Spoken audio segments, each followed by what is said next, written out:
The topic of this video is from Unit 4A on histograms.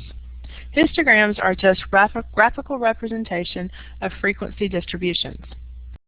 So let's create a histogram for this set of data in the example given.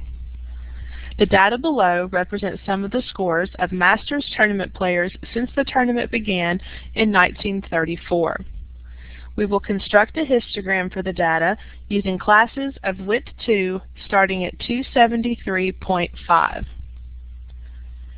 Now, in order to start constructing the histogram, let's start by building a frequency table for this data.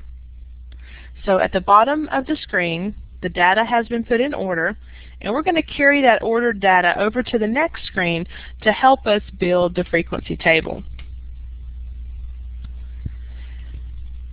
Now we're supposed to start at 273.5 and use a class width of 2. So the very first class has been created for us, but the next class will start at 275.5 with a class width of 2, will end at 277.5. The next class will start at 277.5 and will range to 279.5. The next class will go from 279.5 to 281.5, and then the last class will go from 281.5 to 283.5. Now we need to count the frequency of data points that fall within each interval. In the first interval, the only data points that fall in that interval are both of the 274s. So there are 2 data points in that interval. What about the interval from 275.5 to 277.5? That's the next 3 data points. Then from 277.5 to 279.5, there are 6 data points. The next interval from 279.5 to 281.5, there is only 1 data point that falls in that interval. And then in the last interval, there are 4 data points that are included in that interval. Now we're going to use this frequency table to create the histogram.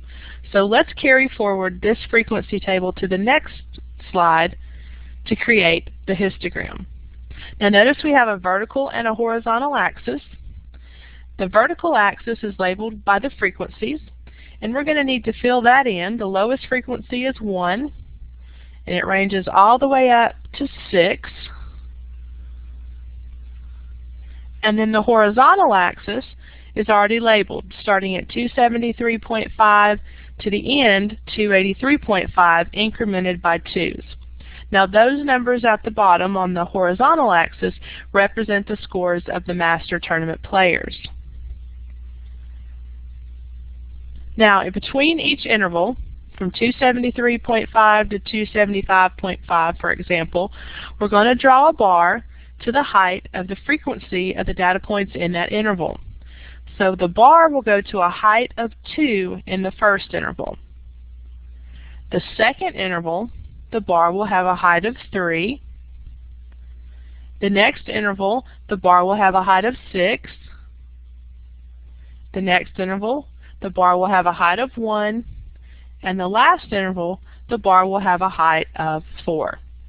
So that completes the histogram associated with the frequency distribution.